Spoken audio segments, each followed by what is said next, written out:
السلام علیکم ورحمت الله وبرکاته. یو محترم پوښتنه کړې ده چې د رجب د میاشتې روژې نیول یو چا راته ویلي دي چې دا بدعت دي، په دین کې د دې څه اصل نشته. نو دا که په دې هکله موږ ته معلومات راکړي. محترمه، یو بل چا مو یو بیان راستولی و، یو چا بیان کړی و چې دا روژې بدعت دي، مایه نه شي. نو د دې فضایلو کې مخکې موږ پوره بحث کړی و. اوس به دوباره دې مسئلې ته لږ تحقیق ورکړم. د رجب د میاشتې په روژو کې ډېر احادیث راغلي دي، او په صحابهو کې یو عمر بن خطاب رضی الله تعالی عنه منع کړی ده. هغه په دې وجه باندې چې دغه میاشت د جاهلیت په دور کې د مغفر قبیلې ډېره لمانځلې، بیا چې اسلام رالی په هغو کې سعادت اوله د دغې میاشتې په لمانځلو کې بیا ډېر کوشش کاوه. عمر ته مبارک به منع کول، دغه هدف هم دا و چې تاسو هغه د جاهلیت د دور عادات خویونه له ځانه وباسئ، په هغه نیت یې مه لمانځئ چې پخوا ستې نیکهګانو لمانځله، بلکې دا میاشت به د دین او د اسلام په خاطر لمانځل کېږي، نه د رسم و د رواج په خاطر باندې. یا به شاید د هغو د فرض و د واجب حکم ورکوو دغه روژو ته. نو فقهای کرام وایي که سړی د فرضو په نیت یا د واجبو په نیت نیسي چې دا روژې که زه نه ونیسم غاړې مې په بندېږي، نو بیا خود بدعت دی، ځکه فرض نه دي دا روژې، واجب نه دي، بلکې مستحب دي دغه روژې او سنت دي دا روژې. نو هغه که اوس دغه د ماپښین سنت موږ د فرضو یا د واجبو په نیت کوو هم بدعت راته ګرځي، او دغه د سهار 2 رکعته لمونځ فرضي لمونځ که موږ د سنتو په نیت کوو هم بدعت راته ګرځي. واجب خپل ځای لري، فرض خپل ځای لري، او سنتیات خپل ځای لري، مستحبات خپل ځای لري. دا چې عمر بن خطاب رضی الله عنه منع کړې ده، هغه په هغه واجب باندې چې خلکو یا فرض بلله یا واجب بلله. چې په دې کې ذخیره د احادیثو موجوده ده چې دغه روژې سنت دي، مندوب دي، مستحب دي. دا په هغه نیت لکه دا اوس موږ چې کوو چې دا د یو خیر میاشت ده، د فضیلت میاشت ده، ځکه د ابو هریره رضی الله تعالی عنه څخه روایت دی چې رسول الله صلی الله علیه وسلم فرمایلی دي: افضل الصيام بعد رمضان، هغه ښې روژې چې ډېر ثواب لري وروسته د رمضان د میاشتې څخه شهر الله المحرم، هغه میاشتې چې هغه اشهر الحرم ورته ویل کېږي،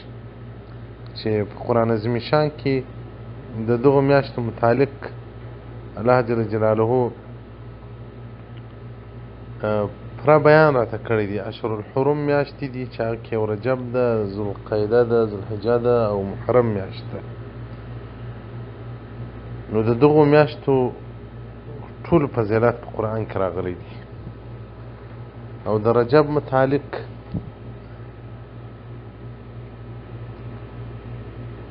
زموږ د فقه کتابونه لکه فتاوا هندیه جلد اول صفحه 302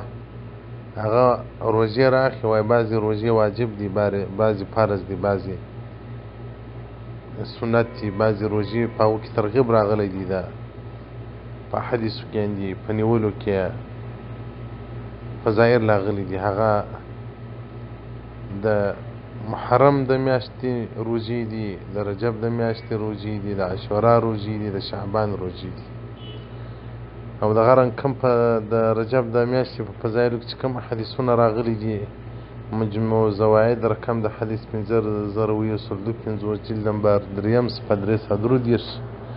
د ابو هریره څخه یو روایت دی چې رسول الله صلی الله علیه وسلم به د رمضان د میاشت څخه بله میاشت غومره پوره روژه نه نیوله لکه د رجب ده. او دغه رنګ ابن علي کاري یو مستقل کتاب لیکلی دی الادب پر رجب، 50 ورقې کتاب دی، پر دې متعلق هغه دې ته پوره وضاحت ورکړی دی وایي هغه کوم احادیث چې د راغلی دي چې ما یې نسي هغه محمول پر وجوب دي چې څوک یې د واجب په نیت نیسي او دغه رنګه فضایل شهر رجب اته اتیا وره کې یو کتاب جوړ شوی دی ابي محمد بن حسن چې په 350 هجري کې وفات شوی دی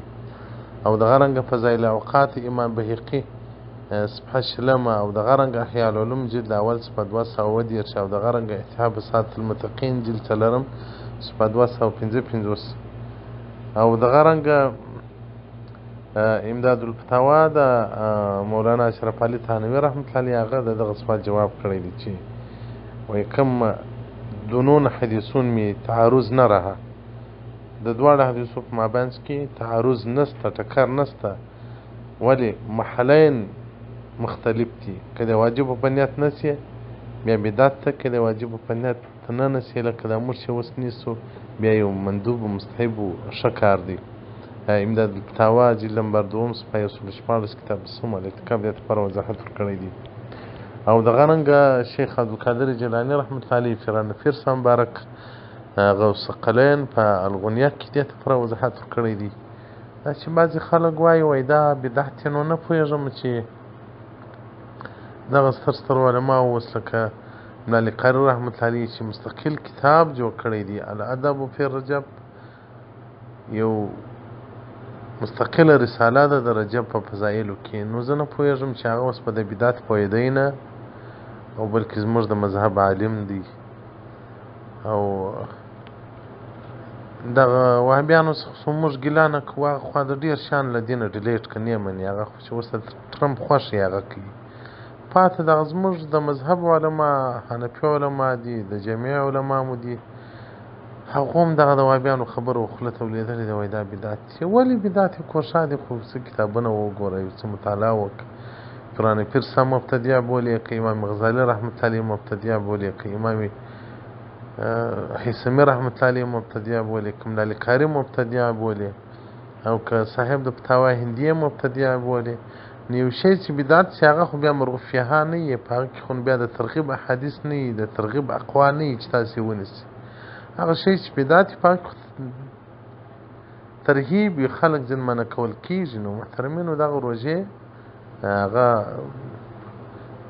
ښه کار دی په نوافلو کې دي د فرضو په نیت مې نه نسي د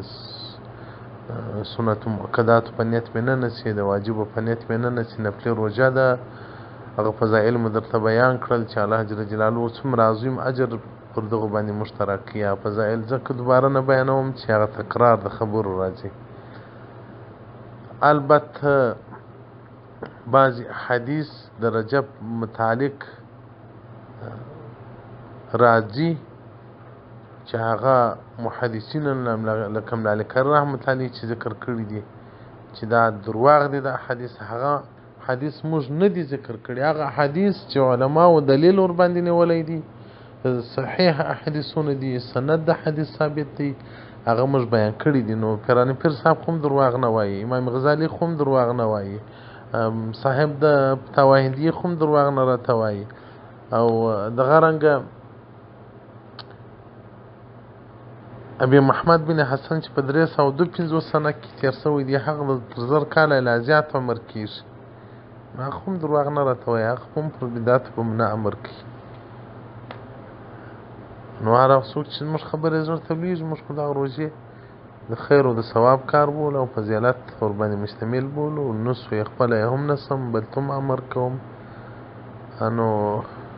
څوک چې بیا بدعت بولي هغه خو بیا که موږ ورته ووایو که نه ورته ووایو نو هغو په ذهن کې خو بیا بدعت دی هغه خو بیا